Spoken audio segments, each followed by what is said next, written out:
Assalamu alaikum wa rahmatullahi wa barakatuhu. Welcome to the fourth video in our mission-dawah.com online Dawah training course series with Abdurraheem Green. So before Abdurraheem, we discussed the reasons to believe in a creator of our universe. Some people say, fine, I agree with that, but that's it. I'm just going to live my life how I do. God never speaks to me. I'm just going to live my life and enjoy life. Where do we take the conversation from there? There are three really good ways to bridge that gap between acknowledging that the universe has a creator who is powerful, intelligent, wise, unique, to the need for revelation. Right. And that's by going to some very profound questions that most people ask. Number one, what is the purpose of life? Why are we here? What's it all for? So you could discuss with the person, you could raise this topic. What is the purpose of life? Why do we human beings exist? Not what do you want to do with your life, but why do we human beings exist? Everything has a purpose. Your eyes have a purpose. Your nose has a purpose. Your mouth, your shoes, your pen, the earthworm, everything has a purpose. Yeah. Yet if we ask this question, what is the purpose of human beings? It's very difficult. You know, it's really hard to think or to actually answer clearly, where do we fit in this earth? It's almost as if we don't quite belong here. So that's a very profound question that I am sure everybody asks themselves at some time in their life. What is the purpose of life? So you could raise that question with them. The other question is the question of death. This is a very good time to introduce the concept of akhirah. Some du'at like to raise it at the end, which is fine. But this is the time that I like to, in the middle, I like to raise the question of death. Because that's a big question for most people. Sure. What's going to happen when you die? Is there a life after death? Will your energy just become merged with the energy of the universe and for all intents and purposes you have no existence? Or will you be reincarnated? Or is there a day of judgment, a paradise, a hellfire? Whatever is supposed to happen after we die, we need to know. We want to know. So whichever way it is, it would be really good to have some information about this one way or the other. Yeah. The third is the problem of evil. Why is there so much suffering in the earth? If there is a God, why is there so much suffering? Why is there so much evil? Why is there all of these bad things happening? Now it's very important that the question of evil is actually not a question about God's existence. Because conceivably, there could be a creator and a wise, intelligent, powerful creator who created a universe just to torture people. Right. I mean, we don't believe that about God, but it's conceivable. For whatever reason God may have for doing that. It doesn't mean there's not a God. It doesn't mean because there's suffering on the earth that there's not a creator. We know there's a creator for the reasons that we've given previously. Sure. So the question here is, and of course there isn't just suffering on the earth. There's love, there's joy, there's happiness, there's so many positive things, and there's many negative things as well. So the real question is, it doesn't impinge at all upon the existence of a creator, but it begs the question, why? Yeah. Why does the creator let these things happen? Why doesn't the creator stop the evil? Why doesn't the creator stop the good? I mean, depends perhaps on your mentality, but you know, the question why is there.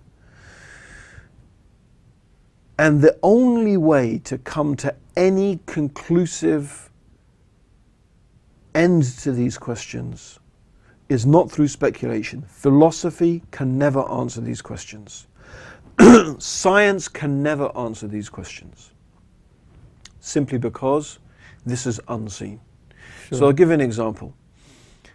Imagine that I said to you, imagine we're in, I was pointing to a building and I said, what is on the third floor of that building? In that window on the third floor, what's in that room? You have no way. It's far away. You can't see it. The curtains are closed. You have no way of knowing. You can guess. Maybe there's a chair and tables, but maybe there isn't. Maybe there's nothing. But what if I now said to you that your survival, your existence depends upon you knowing what's in that room? And you have to make a decision in the next 20 minutes. But what I have to offer you is various people. Each one of those various people is going to offer you an explanation of what's in that room.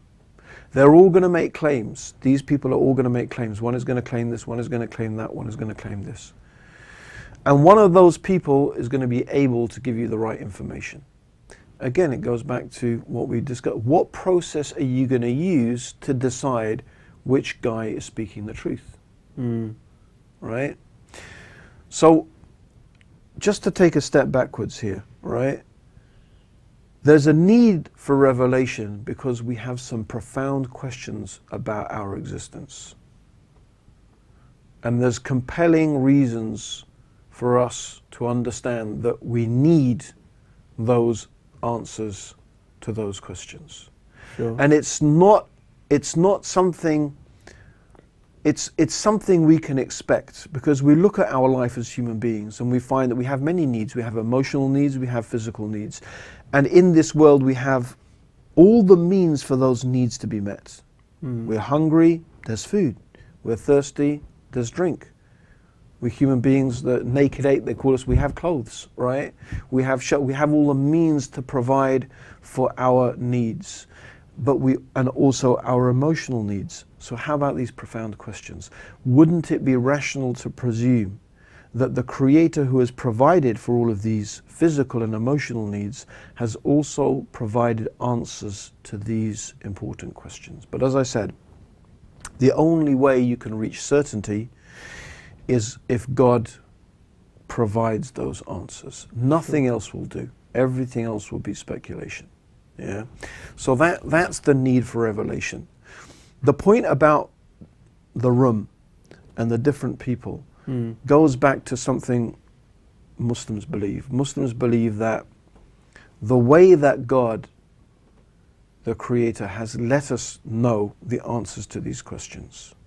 What is the purpose of life? Not only what is the purpose of life, but how we should fulfill the purpose for which we have been created. So there's two things. The revelation tells us the purpose of life. It tells us about the life after death. It explains to us why God made the world in the way that He made it. Why is there evil? Why is there suffering? It provides all of the explanations. But it also tells us how to deal with that, how to live our life. So we believe that throughout human history, God has been sending messengers. They are human beings, as we are human beings, and they are a living example of how we should follow God's guidance. And these messengers have been given books.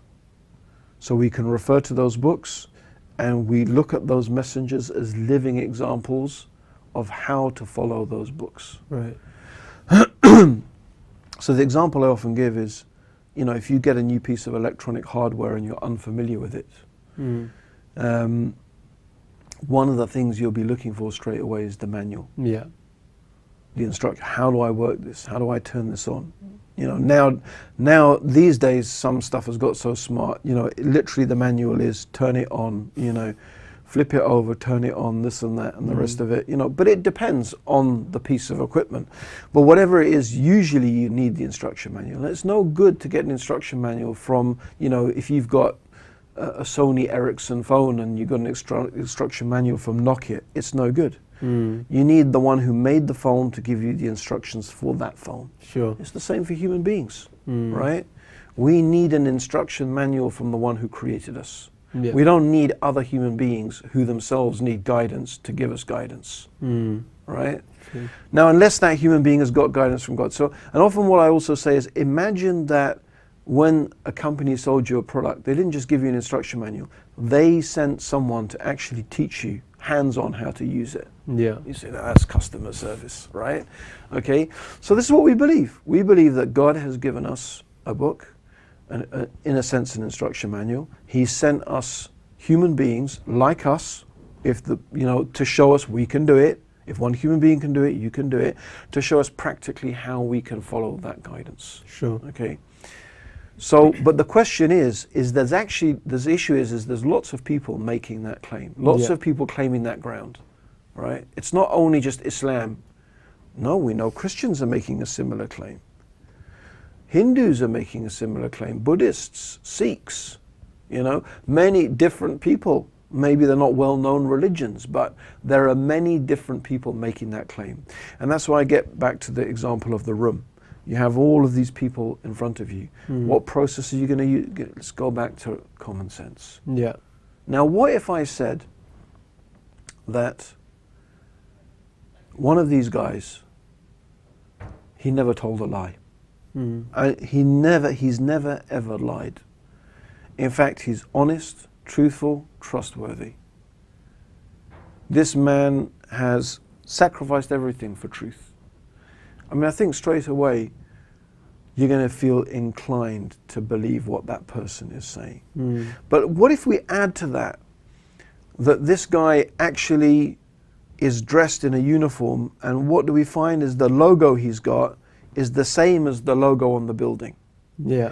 And then what if on top of that he can show you a business card and it says 3rd floor? Yeah, remember the room was on the 3rd floor, right? And it says room such and such and whatever it is. And imagine there's some way you could actually now begin to figure out that actually that's the room. Now your likelihood of believing this individual is just escalating on every single level.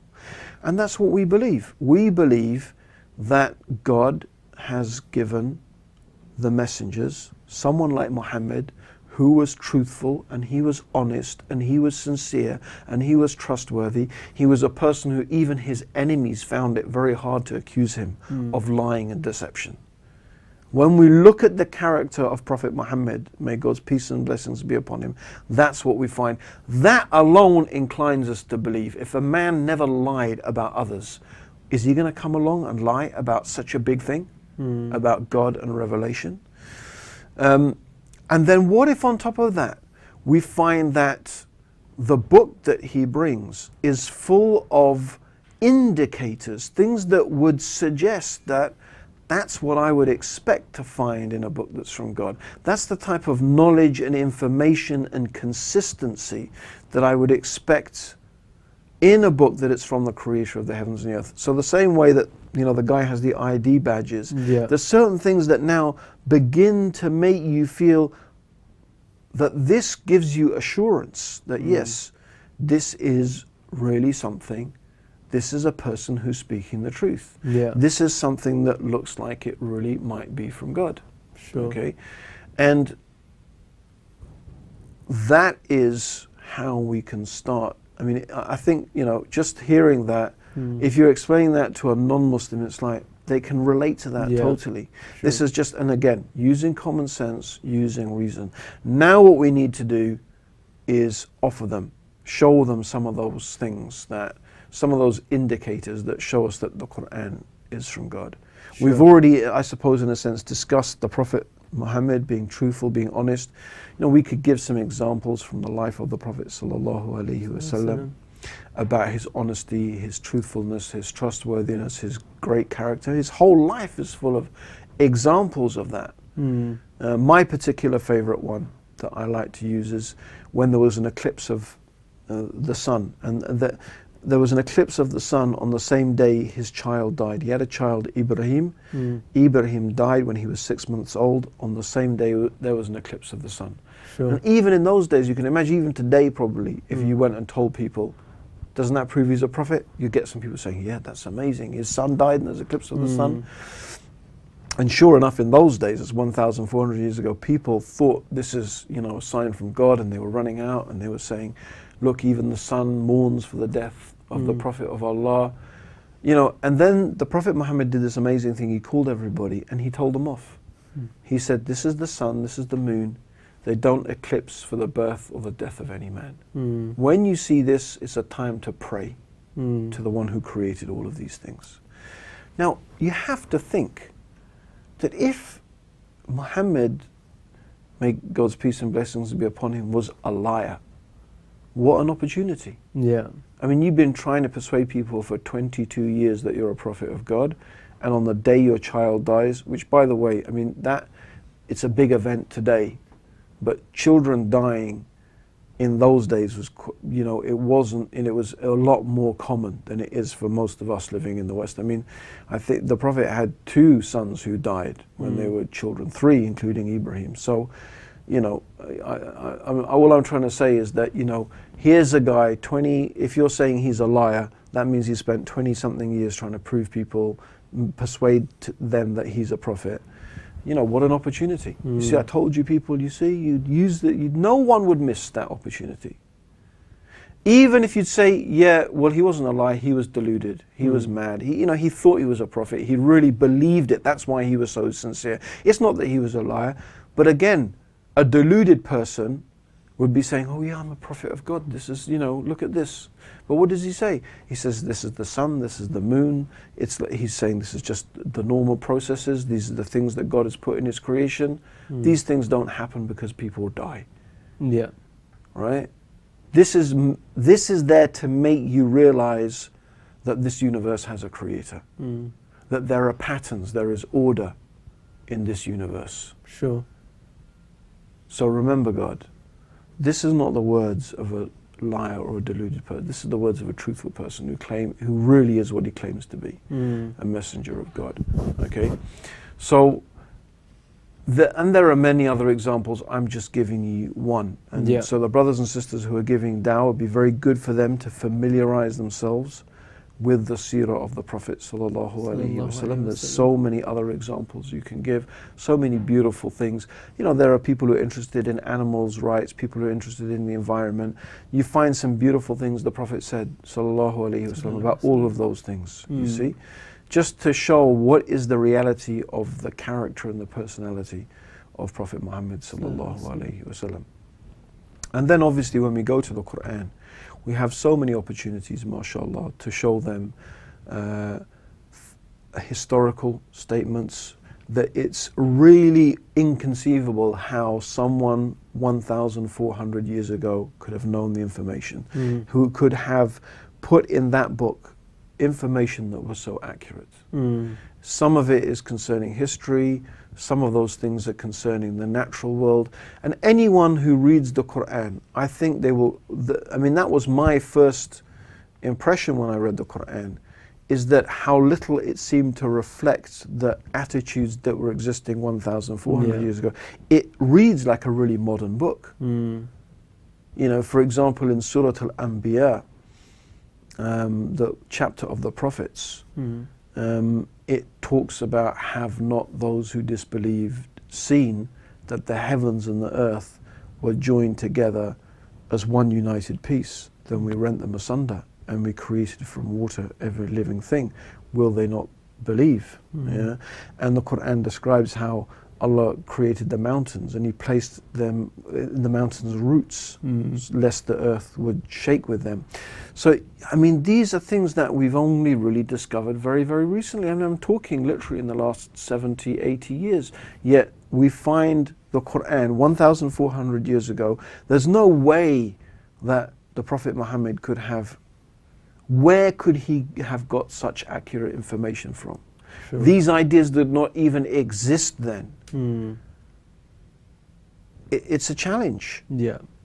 We have details of human embryonic development mentioned in the Quran, information that simply did not exist.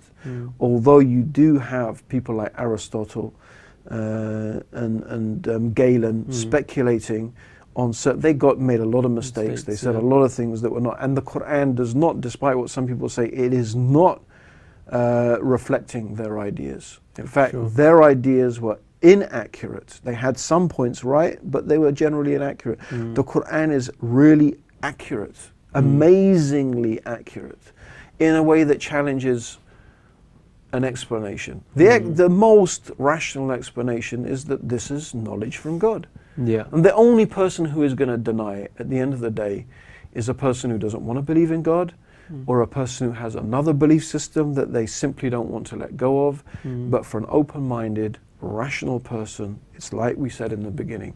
If you use reason, you're ready to use reason, you come to the conclusion, this book, the Quran, must be, and this man, Muhammad, must be what it claims to be, a revelation from the Creator of the heavens and the earth. Okay. So basically what you're saying is that initially when you're in a discussion, you can bring in the conversation of the revelation from the need for revelation, saying that, look, we've got given oxygen, food, water, provided all our needs. Well, wouldn't our Creator also, fulfill our spiritual needs, answer some of the questions on why we're in existence in the first place, and why is there pain and suffering on this earth, and then taking it through there to show how the Quran itself is from the Creator, because it has some things within there that indicate that it couldn't have just been from a human being, but from the Creator. And then we look at going into prophethood, which is the P in GORAP, where you can introduce the whole concepts of prophethood, why we need them, and then talk about how Muhammad sallallahu alaihi wasallam, he wasn't a liar, he wasn't deluded, neither was he, so therefore he must have been telling the truth. So is that basically the structure there? That's basically it. Exactly, that's the basic structure. How you put it together really is up to you. I mean, a person may argue, listen, why can't I just pull out the Quran and start showing them scientific things and say, well, explain that? Well, you could do that. But the benefit of going through all of this, talking about the existence of God, talking about prophethood, talking about the need for revelation, is that you have to realize that what you're doing is building a much more complete and profound and persuasive picture. And if you just took one thing and just presented it on its own. And that's important.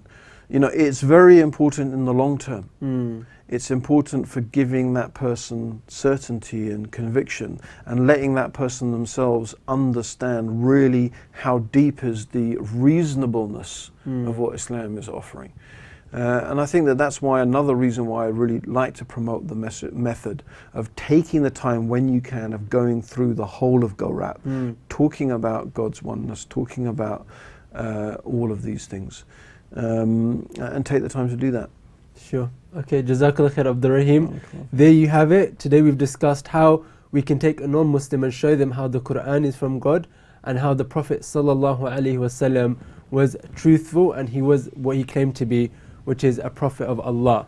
And inshallah, the next video is all about going for gold, actually getting the Shahadah. As always, Jazakallah khair for watching. Assalamu alaikum wa rahmatullahi wa barakatuhu.